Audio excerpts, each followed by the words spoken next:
Hey folks, it's Brig again. Welcome back to Try After 50. Now, in case you can't tell, I did a thing, and that thing was Ironman 70.3 in Coeur d'Alene, Idaho, and that was on Father's Day. So I wanted to give you all kind of a race report, talk about how well I did, some things to look out for. So let's get to it. So first of all, like I said, the race was in Coeur d'Alene, Idaho. From the Seattle metro area, it takes roughly 4.5 hours, straight shot on Interstate 90. And the city is nestled on Lake Coeur d'Alene, which is in the northern part of Idaho, in the skinny part. And the city also, it's very quaint little city. It has lots of restaurants, shopping. Coeur d'Alene Resort is right there as well. It's a very nice hotel that sits on the lake. It has a marina. Also at that marina, there is a seaplane that does sightseeing. There's also a boat cruise that I saw. Not sure if it does dinner cruises or sightseeing or what, but I did see that. Did not take advantage of either of those things. So right at the Coeur d'Alene Resort, right across the street, is Coeur d'Alene Park, and that's where the Ironman Village was set up. So personally, I stayed at an Airbnb that was about 1.5 miles down the road. Very easy, to get to the village as needed. I will say there was one issue though, and that issue was Friday night was the Cars d'Alene cruise event. So they shut down the road with these old cars coming down the street. And then on Saturday was an all-day kind of car show where they were all parked on the street. So a lot of the streets were shut down as well. It was walkable, but you couldn't drive around. That was apparently the first time that they had both things on the same weekend. So anyway, something to look out for in the future. So anyway, the Ironman Village was set up in the Coeur d'Alene Park, and Ironman always does a great job. The village itself had food trucks, a huge retail section. I can't remember seeing one this big. The last race I did 4 years ago in Salem, Oregon, didn't have anything near this size, but you could get anything you needed, anything from wetsuits to the, Normatec compression, shirts, hats, whatever you needed. So they did a really great job of bringing a lot of retail in. So anyway, we got there on Thursday and checked in, got my race packet, my timing chip, swim cap, my shirt, as you can see, shopped around retail a little bit. And then Friday, decided not to do anything race related, try to do something completely different to get my mind off the race. So my wife and I did a really cool thing. It's called Ride the Hiawatha. It's a bike trail, an old converted railroad track that goes through old tunnels and over trestle bridges. And it's fun. It's like 16 miles long. It's a very shallow, like 2-degree decline. So not a lot of effort on your legs. But it's great to do with families, and it's very scenic. One thing I will note is there's a lot of water dripping in the tunnel, so you'll get a little dirty on your back. Just be aware of that if you decide to do it. Entrance fees, it's like $40 if you have your own bike. We rented bikes, so it was a little bit more expensive, but that does get you a shuttle when you're done at the bottom back up to where you parked your car at the top. So that was a fun diversion on Friday. On Saturday, I ended up checking my bike in at the transition area and got all set up. And I was very lucky. I had a spot right next to the post, so I didn't have anybody on one side of me. So I was able to spread out my stuff a little bit.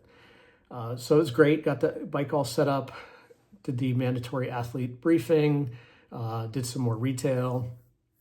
And then the next day, Sunday, Father's Day, they wanted us there at 6 a.m. So apparently now with the wave starts, they want to get everybody in the water before 7 o'clock. So they start you off early. And the para division went at 6, and then they had you line up by your estimated swim finish time. And I went with the 45-minute section because that's where I felt comfortable and where my training had me. So but anyway, they keep filing you in the water. You basically go into 3 rows, and you just kind of keep going in. There's a beep that'll tell you when to go, and it's like every second or two. And yeah, so I got there, got into the water, no problem. Water temperature was great. It was like 65 degrees. And after standing around in 54-degree air temperature, it felt nice.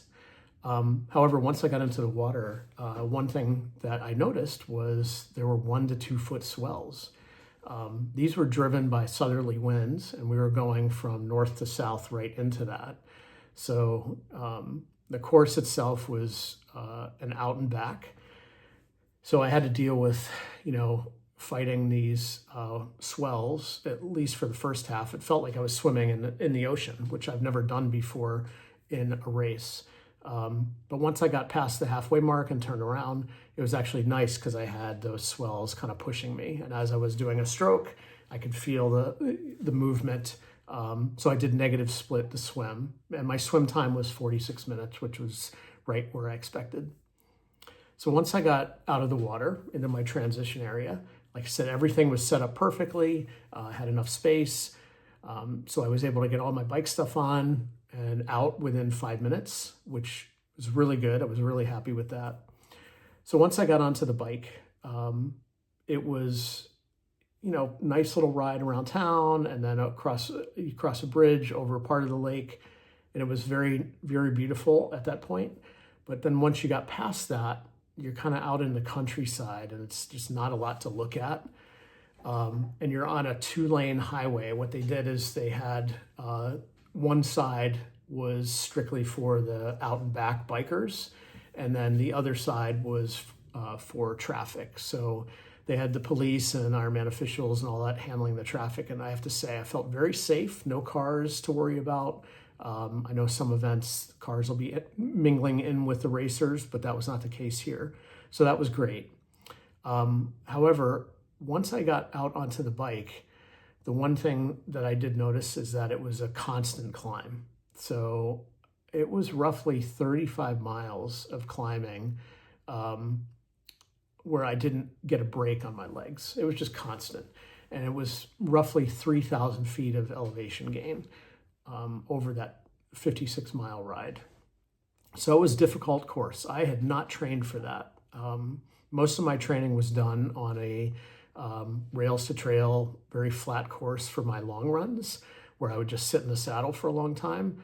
And then I would do 15, 20 mile an hour rides on, local areas that had hills, but nothing sustained, right? So that you're talking about sustained climbing for 2 hours, and it was very difficult. So anyway, got back to transition, and my legs were just fried. So I was hoping for roughly 3.5 hour bike ride, but because of the climbing, my speed was just much lower than I thought it would be, and I finished in about 4 hours. So anyway, got all set up for my run, and then started to go out the gate and realized that my legs just did not want to go. They were done. I had tried everything on the bike that I had done before. So I had taken salt tablets roughly every 45 minutes, because that's one thing I had learned from in the past is I was losing a lot of salt. Also was taking in gel packs, the Precision energy drink that they had on course, bananas, and yeah, tried to do that all through the bike. But for whatever reason, I don't know if it was cramps or just my muscles just had nothing left to give, but ended up on the run, just kind of running, walking, and then at every aid station, just stuffing whatever I could get in to see if I could counteract that. And unfortunately, nothing happened. So my run just consisted of a, run 100 feet, walk 100 feet for the entirety of it. And I finished the run in like 3 hours. So anyway, needless to say, not what I was hoping for. I finished the race in about 7:45. I was hoping to do it in sub 7.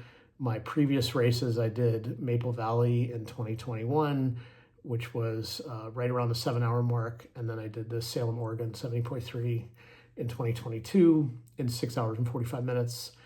Again, not anywhere near the climbing on the bike on both of those courses. So this was definitely a learning experience. So I'd have to say, if you're going to go out there and do this race, make sure that you do some sustained climbing in your biking, just to get your body accustomed to that. And so as far as next race, I don't have anything on the books right now. I'm just continuing to stick with my training plan, like I'm staying trained for 70.3. Maybe something will come up. It'd be cool if I could do a local sprint race. I think we're going to really try and do Salem, Oregon next year. So as soon as the slots open up in July, right after the race, I'll book that. I'm still planning on doing a full. I don't know at this point where that's going to be. We need to work out timing, because my son will be graduating from college next year, and I just want to make sure that I can be around for that. So anyway, so that's where we are today. But if you guys have any questions about the race specifically, please feel free to, let me know in the comments.